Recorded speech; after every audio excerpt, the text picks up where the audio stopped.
प्रारब्ध पहले रचा, पीछे रचा शरीर। तुलसी चिंता क्यों करे, भज ले श्री रघुबीर। एक साधु थे जो हमेशा ईश्वर के नाम का जाप किया करते थे।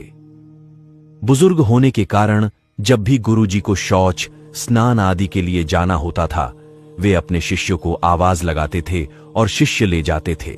धीरे धीरे कुछ दिन बाद शिष्य 2-3 बार आवाज लगाने के बाद भी कभी आते, कभी और भी देर से आते। एक दिन रात को निवृत्त होने के लिए जैसे ही गुरुजी आवाज लगाते हैं, तुरंत एक बालक आता है और बड़े ही कोमल स्पर्श के साथ गुरुजी को निवृत्त करवाकर बिस्तर पर लेटा जाता है। अब ये रोज का नियम हो गया। एक दिन गुरुजी को शक हो जाता है कि पहले तो शिष्यों को 3-4 बार आवाज लगाने पर भी देर से आते थे, लेकिन ये बालक तो आवाज लगाते ही दूसरे क्षण आ जाता है और बड़े कोमल स्पर्श से सब निवृत्त करवा देता है। एक दिन गुरुजी उस बालक का हाथ पकड़ लेते हैं और पूछते कि सच बता, तू कौन है? मेरे शिष्य तो ऐसे नहीं हैं। बालक के रूप में ईश्वर ने साधु को अपना वास्तविक रूप दिखाया।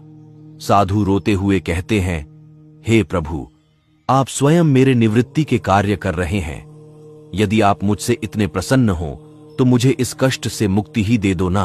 प्रभु कहते हैं, प्रत्येक व्यक्ति को उसके कर्मों के अनुसार जीवन मिलता है और वह अपने कर्मों का फल भोगता रहता है।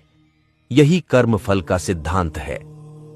प्रारब्ध का अर्थ ही है कि पूर्व जन्म अथवा पूर्व काल में किए हुए अच्छे और बुरे कर्म जिसका वर्तमान में फल भोगा जा रहा हो। साधु कहते हैं कि क्या मेरे प्रारब्ध आपकी कृपा से भी बड़े हैं? क्या आपकी कृपा मेरे प्रारब्ध नहीं काट सकती है? ईश्वर कहते हैं, प्रारब्ध 3 तरह के होते हैं। मंद प्रारब्ध मेरा नाम जपने से कट जाते हैं। तीव्र प्रारब्ध किसी सच्चे संत का संग करके श्रद्धा और विश्वास से मेरा नाम जपने पर कट जाते हैं, किंतु तीव्रतम प्रारब्ध भुगतने ही पड़ते हैं।